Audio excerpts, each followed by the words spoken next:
আপনার আমার কাছে কোনো আপত্তি নেই। আপনার কাছে কি এই সরকারকে একটু দুর্বল সরকার মনে হচ্ছে? মানে এই দাবি জানাতে হচ্ছে কেন? একটা মিসক্রিয়েন্ট ঘটবে, সরকার গ্রেফতার করবে বা করবে না, সেটা তো একটা স্বাভাবিক ঘটনা হওয়া উচিত। এই সরকার কি একটু মানে আপনার কাছে কি মনে হয় যে আপনি একটা রাজনৈতিক নেতা হিসেবে এই সরকার কি একটু দুর্বলতা দেখাচ্ছে নাকি সরকার সময় নিচ্ছে? কি মনে হয় আপনার?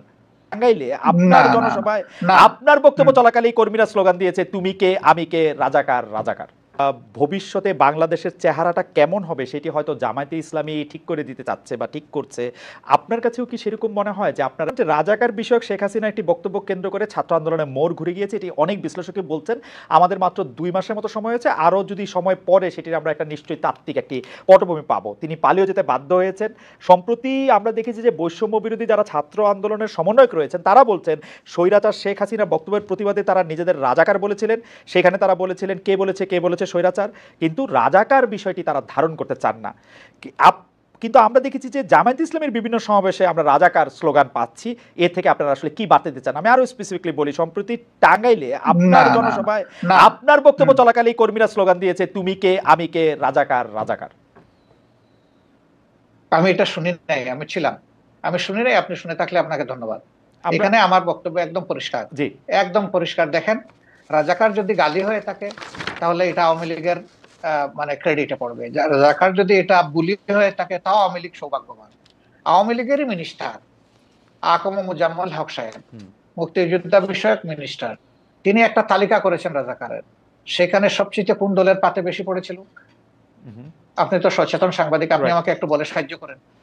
আমি অবশ্য রাজাকারের তালিকা দেখি নাই, কিন্তু আমি শুনেছি যে এতে আওয়ামী লীগের অনেকেই সেই তালিকার মধ্যে অন্তর্ভুক্ত ছিল, যারা আওয়ামী লীগ পরে সক্রিয়ভাবে অনেকে না, করেছেন। অনেকে না, যে তালিকাটা হয়েছে হুম। এটার 8 ভাগের 7 ভাগ তাদের একার পাতে পড়েছে। এটা কি এমন হতে পারে এখন যে যদি, আপনাদের দলের হ্যাঁ লোকেরা আওয়ামী বলেন, লীগে জয়েন করেছে, নাকি আওয়ামী লীগই করতো তার আগেও? তারা তারা পরিষ্কার করলো না কেন? আমি জানি তারা না, পরিষ্কার করতে আমি পারতো। জানি না, আমি জানি না, আমি জানি না, তারা হয়তো পরিষ্কার তাইলে করতে পারতো। তাইলে যে দলে যেভাবেই হোক, যে দলে রাজাকার সবচেয়ে বেশি সেটা হবে রাজাকারের দল। আপনার আমার কাছে কোনো আপত্তি নেই। আপনার কাছে কি এই সরকারকে একটু দুর্বল সরকার মনে হচ্ছে? মানে এই দাবি জানাতে হচ্ছে কেন? একটা মিসক্রিয়েন্ট ঘটবে, সরকার গ্রেফতার করবে বা করবে না, সেটা তো একটা স্বাভাবিক ঘটনা হওয়া উচিত। এই সরকার কি একটু মানে আপনার কাছে কি মনে হয় যে আপনি একটা রাজনৈতিক নেতা হিসেবে এই সরকার কি একটু দুর্বলতা দেখাচ্ছে নাকি সরকার সময় নিচ্ছে? কি মনে হয় আপনার? আপনি যেটা বলেছেন যে আহ, দাবি কেন জানাতে হুম, হবে, হুম। সরকারের মেশিনারি তো অটোমেটিক্যালি এটা ফাংশন রাইট, করবে, রাইট। এটা হওয়া উচিত।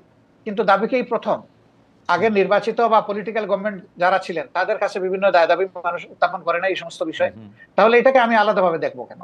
এটা দেখার কোনো কারণ নাই। কিন্তু সামগ্রিকভাবে যদি আপনি বলেন, যেহেতু তারা কোনো রাজনৈতিক দল দ্বারা গঠিত বা জোট দ্বারা গঠিত সরকার নন, এবং যেহেতু 15.5 বছরের অনেক জঞ্জাল জমা হয়েছে, তাদেরকে সেই জঞ্জাল সরাতে গিয়ে তো অবশ্যই তাদেরকে এক্সট্রা এফোর্ট দিতে হয়েছে। এখানে দুর্বলতার কোনো ব্যাপার আমি দেখছি না, বরঞ্চ তারা আস্তে আস্তে ফাংশনিং হচ্ছেন এবং সামনের দিকে তারা আগাচ্ছেন। কিন্তু জনগণের প্রত্যাশা, আমারও প্রত্যাশা এর চেয়েও বেশি। অনেকেই বলছেন যে জামাতে ইসলামীর যারা কোর সাপোর্টার তারা আসলে নিয়োগ পাচ্ছেন খুবই আহ, খুবই খুবই খুবই খুবই যেগুলিকে বলে কি পয়েন্টগুলিতে, এবং ভবিষ্যতে বাংলাদেশের চেহারাটা কেমন হবে সেটি হয়তো জামায়াতে ইসলামী ঠিক করে দিতে চাচ্ছে বা ঠিক করছে। আপনার কাছেও কি সেরকম মনে হয় যে আপনারা একটা বড় ছক খাচ্ছেন, যেই ছকের মধ্যে আসলে বাংলাদেশের সাহিত্য, সংস্কৃতি, শিল্প, রাজনীতি এটি বা অর্থনৈতিক কাঠামোটিও একটি রূপ পায় এবং সেটি জামায়াতের মতো করে একটি ছক কি? না, আমি আমি এইভাবে দেখছি না, বরঞ্চ আমি দেখছি যে জনগণ হিসাবে যেই কম্পিটেন্ট হোক তার আসল জায়গায় যাওয়া উচিত। যদি একজন মানুষের পটেনশিয়াল থাকা অবস্থায় রাষ্ট্রকে সার্ভিস দিতে না পারে, তাকে যদি ডিপ্রাইভ করা হয়, তাইলে এই ডিপ্রাইভ লোকটা যে দলের যে ধর্মেরই হোক না কেন, তার প্রাপ্যটা তাকে দেওয়া উচিত। এতে দুটো লাভ, সে তার প্রাপ্য পেল আর রাষ্ট্র একজন কোয়ালিটি মানুষের সার্ভিস পেল।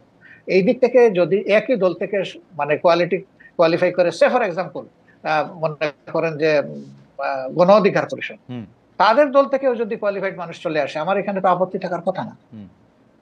ওকে, ওকে।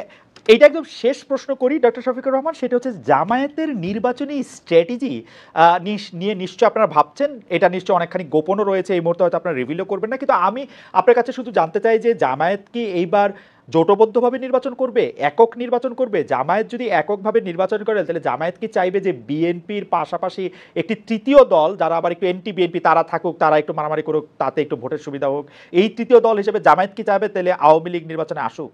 মানে আমরা এভাবে ইনফারেন্স টানতে পারি কিনা? না, না, আমি তো আগেই বলেছি যে জি। আওয়ামী লীগ কিভাবে রাজনীতি করবে আগে তারা ঠিক করবে। যারা একটা গণহত্যা ঘটিয়েছে, এখনো তাজা রক্ত ভাসতেছে, হুম, এখনো হাজার হাজার ছাত্র ছাত্রী, যুবক, শ্রমিক এখনো আহত হয়ে কাতরাচ্ছে হাসপাতালের বেডে। হুম, তারা কিভাবে নির্বাচন করার চিন্তা করবে? তারা জনগণের বিপক্ষে দাঁড়িয়ে কার ভোটে তারা নির্বাচিত হবে? হুম, তারা তো জনগণের বিপক্ষেই দাঁড়িয়েছে। হুম, হুম। আগে তো এই জায়গাটা তাদের সেটেল করতে হবে। তারা এখন কিভাবে নির্বাচন করবে এটা তো আমার বুঝে আসে না। আর আমরা তাদেরকে প্রমোট করবো, এলাও করবো, প্রশ্নই উঠে না। কারণ এই 15.5 বছরের সবচেয়ে নির্যাতিত, বড় নির্যাতিত দলের নাম হচ্ছে বাংলাদেশ জামাত ইসলামী। হুম, এই দলের এক একজন করে 11 জন শীর্ষ কেন্দ্রীয় নেতা, 2 জন সাবেক আমির সহ হুম, জুডিশিয়াল কিলিং বলেন আর যে পারপাসেই বলেন, হুম। অত্যন্ত মানে কনকক্টেড একটা কি- ট্রায়ালের মাধ্যমে তাদেরকে শেষ করে দেওয়া হয়েছে। আর তো কারোই ক্ষতি হয়নি।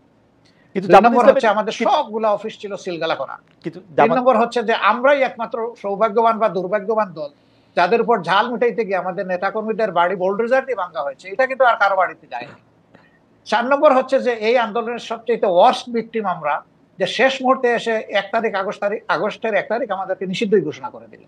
এরকম একটা দল কিভাবে চাইবে যে যে দলটা এত সন্ত্রাস, এত ফেসিজম চালাইলো, তারাই আবার এসে জনগণের এখানে স্পেস নোক? আমরা তো এটা চাইতে পারি না, মরালি চাইতে পারি না। ডক্টর শফিকুর রহমান, আপনার কাছে কি মনে হয় না আপনি যেই জায়গা থেকে আওয়ামী লীগের কথা বলছিলেন, নির্যাতনের কথা বা অন্য ইয়ার কথা, সেই ক্ষেত্রে সেই রাগ জামাতে ইসলামের বা সেই ক্ষোভ বা সেই হতাশা জামাতে ইসলামের অন্য রাজনৈতিক দলের উপর থাকতে পারে, বিশেষ করে বিএনপির ক্ষেত্রে যখন আপনাদের উপর এই রকম যেটাকে আপনি নির্যাতন বলছেন সেটি চলছিল, বিএনপি তো সেই অর্থে প্রতিবাদ জানায় নাই।